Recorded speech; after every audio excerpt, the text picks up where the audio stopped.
உம்மை நம்பிடுவேன், உம்மை பின்தொடர்வேன், இறுதி வரை உம்மை சேவிப்பேன்.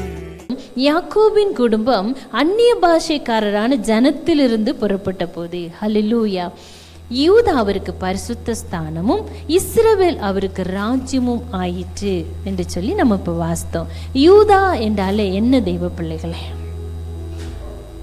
துதி. யூதா என்றாலே துதி. யூதா அவருக்கு பரிசுத்த ஸ்தானம் ஆயிடுச்சான். ஸ்தானம்னா தங்குற இடம்.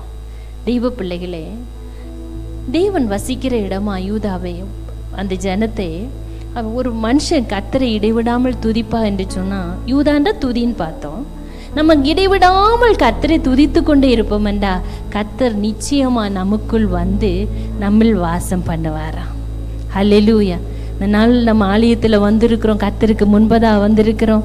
நம்ம வந்த நேரம் தொடங்கி இந்த நேரம் வரை பார்த்தோன்னா எவ்வளவு நேரம் நம்ம கர்த்தரை துதிச்சிருப்போம்.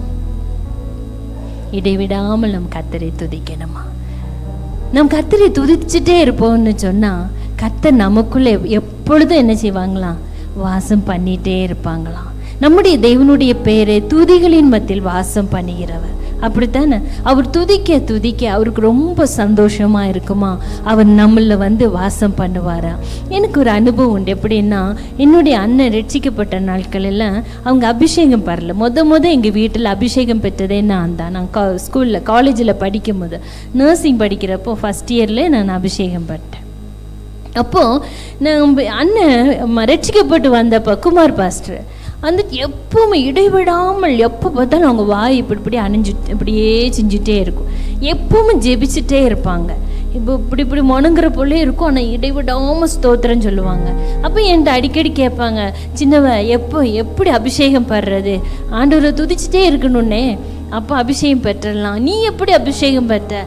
நான் ஒரு நாள் எல்லா காலேஜில் லீவ் விட்டுட்டாங்க. அப்போ பூஜா ஹாலிடேஸு எல்லோரும் வீட்டுக்கு போகலான்னு சொல்லிட்டாங்க. ஆனால் நான் என்ன பண்ணிட்டேன், ஒரு அக்கா வந்தாங்க திடீர்னு அன்னைக்கு ஹாஸ்டலில் லீவ் விடுற அன்னைக்கு. அவங்க முன்ன ஒரு தடவை வந்திருக்காங்க. அவங்க சொன்னாங்க, நாளைக்கு எங்கள் வீட்டில் வச்சு ஒரு ப்ரேயர் இருக்குது, உங்களுக்கு இன்ட்ரெஸ்ட் உள்ளவங்க வரலாம், அபிஷேகம் பெறாதவங்க அபிஷேகம் பெற்றுருவாங்க அந்த ஆராதனையிலன்னாங்க. அப்போ எனக்கு பயங்கர சந்தோஷம். அபிஷேகமா? அப்படின்னா நான் வீட்டுக்கு போகலன்னு சொல்லி நேராக என்ன பண்ணோம், நாங்கள் 3 பேர் வீட்டுக்கு போகாமல் அந்த லீவு நேரத்தில் வீட்டில் கூப்பிட்டு சொல்லிட்டோம், 3 days தான் லீவு, வர முடியாது அப்படின்னு சொல்லி அந்த ப்ரேயருக்கு போயிட்டோம். அங்கே போய் ப்ரேயர் பண்ணிகிட்டு இருக்கும் போதே அந்த அக்கா தலையில் கை வச்சு ஜெபம் பண்ண தொடங்கினதுமே நான் இருந்த ரூமை விட்டு வேற ஒரு ரூமில் தான் உட்காந்துருந்தது எனக்கு தெரிஞ்சிச்சு. ஆவினால் நிரப்பப்பட்டு அபிஷேகத்தினால் நிரப்பப்பட்டு அந்நிய பாஷைனால் அப்படித்தான் நான் அபிஷேகம் பட்டேன். அப்போ நான் சொன்னேன், நான் ரொம்ப வெயிட் பண்ணலன்னு, நான் ஜெபம் பண்ணிட்டு இருந்தேன். ஒரு அக்கா ஜெபம் பண்ணாங்க, கர்த்தரை துதிங்கன்னாங்க. நான் துதிச்சுட்டே இருந்தேன். ஆண்டவர் ஆவியினால் நிரப்பிட்டாரு. நீயும் துதிச்சுட்டே இருந்தால் உன்னைய நிரப்பிடுவாங்க. அதனால எங்கள் அண்ணன் எப்பவும் இடைவிடாமல் ஸ்தோத்திரம் சொல்லிக்கிட்டே இருப்பாங்க. அப்போ ஒரு நாள் ராத்திரி ஒரு சொப்பனத்தை பார்த்தாங்களாம். ஆண்டவரா இயேசு கிறிஸ்து அண்ணன்ட்ட சொன்னாங்களாம், மகனே, நீ துதிக்க என்னால் இருக்கவே முடியலப்பா, நான் உன்கிட்ட வர்றேன். எனக்கு ரொம்ப ஆசை உன் கூட எப்பவும் தங்கி இருக்கணும்னு சொல்லி. ஆனால் நீ மூழ்கி ஞான ஸ்நானம் எடுக்காதனால உனக்குள்ள என்னால் தங்க முடியலை. நீ மூழ்கி ஞான ஸ்நானம் எடுத்தா நான் எப்பவும் உன் கூடயே தங்கி இருப்பேன். நீ துதிக்கிறனால உன்னை விட்டு போகிறதுக்கு எனக்கு மனசே இல்லைன்னு சொன்னாங்களாம் ஏசப்பா. உடனே தான் எங்கள் அண்ணன் தீர்மானிச்சது மூழ்கி ஞானஸ்தானம். நான் ஒருக்க படிக்கிறப்போ ஒரு நாள் நான் மிஷினரியாக போகிறேன் பீகாருக்குன்னு சொல்லி சமர்ப்பித்தேன். உடனே ஒரு லெட்டர் எழுதினேன் வீட்டில்.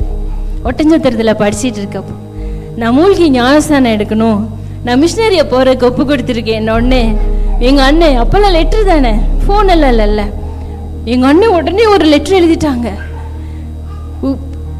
மூழ்கி ஞானஸ்தானமா? அது துருபதேசம், நம்ம செய்யக்கூடாதுமா. நீ மூலியத்துக்கெல்லாம் இப்போ போக வேண்டாம், ஆண்டவர் அப்போ இப்படியெல்லாம் சொல்ல மாட்டாங்க, அப்போ பார்த்துக்கலாம். நீ ஞானஸ்தான முத்திரை எடுக்கக்கூடாது, சபையை விட்டு மாற்றி வச்சிருவாங்கன்னு சொல்லி எனக்கு லெட்டர் எழுதிட்டாங்க. நான் கண்ணீரோடு அந்த லெட்டரை கொண்டு போய் என்னை மிஷினரியாக வரணும்னு கூப்பிட்டு அந்த அக்காட்ட போய் சொன்னேன். அக்கா எனக்கு ரொம்ப வருத்தமாக இருக்குது, இன்னைக்கு இல்லை நாளைக்கு நான் ஒரு மிஷினரியாக வருவேன், எனக்கா ஜெபம் பண்ணிக்கோங்க, எங்கள் வீட்டில் ஞானஸ்தானம் எடுக்கக்கூடாதுன்னு சொல்கிறாங்கன்னு சொன்னேன். அப்போ அந்த அக்கா சொன்னாங்க, யாருமா சொன்னேன்? எங்கள் அண்ணன் சொல்லியிருக்கிறாங்க. அண்ணன் சொல்ல மீற முடியாதுல்ல.